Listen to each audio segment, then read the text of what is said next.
হাসি, কিরে কাল মিটিং এ এলি না? এই জন্য। কিভাবে হলো এটা? তাহলে কি অপোজিশনের চক্রান্ত? না, কাল দুপুরে আম খেতে গিয়েছিলাম। আগেটা ইতিহাস। আমাদের বান্ধবীর উপর হামলা। শান্তি চাই, শান্তি চাই, শান্তি চাই, শান্তি চাই। সুরাইয়া, আমাদের ছেলেটা দিন দিন কেমন যেন হয়ে যাচ্ছে। সারাদিন খাতায় কি যে হিজিবিজি লেখে। ও হিজিবিজি লেখে না গো, ও গল্প লেখে। তুমি দেখো, ওর নাম একদিন টিভিতে আসবে। গল্প লিখে কি আর পেট চলবে? কিছু তো একটা কাজ কাম করতে হবে। ছেলেরা যেটা করতে চাইছে করতে দাও, যদি কিছু না হয় তখন নয় কিছু একটা করবে। সে ঠিক আছে, কিন্তু কিছু করতে গেলে কিছু তো একটা শিখতে হবে নাকি? সকাল সকাল তুমি ওর পেছনে পড়ো না তো, চুপ করো। কাকু, তোমাদেরকে তো ঠিক চিনলাম না। আমি দক্ষিণ পাড়ার সাহেবের মেয়ে। ও আপনার সাথে কিছু কথা আছে।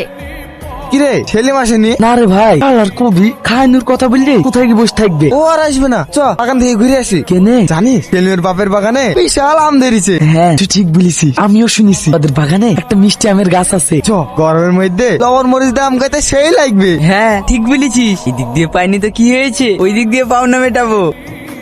হাসি, এই গাছে তো আমি নাই, এখানে কি করতে আসলি? আরে আছে, ওই দেখ উপরের ডালে। জানিস এই বাগানে সব থেকে মিষ্টি আম। হাসি, কাজ চলা যদি দেখে ফেলে তাহলে কি হবে? আরে কিচ্ছু হবে না। ধরলে মেরে থেতো করে দেবে ভাই। আমি বাবু এর মধ্যে নাই, হাওয়া বুঝে পালাবো। বকিস নি তো। এমলি অরুণাটা দে তো। কি? না না, আমার সাদা ওড়না, আমার আঠা পরে নষ্ট হয়ে যাবে। আরে দে তো, কিচ্ছু হবে না। এই হাসি দেখ, ভালো হবে না কিন্তু। কিরে তোরা কিছু বল। দে, এই দেখ এইভাবে গাছে উঠবো। লোকে দূর থেকে ভূত ভেবে গাছের কাছে কেউ আসবে না। আর যদি আসে আমরা শিওর পালাবো। হ্যাঁ ঠিক আছে পালাস। যা এখন সবাই লুকা গা।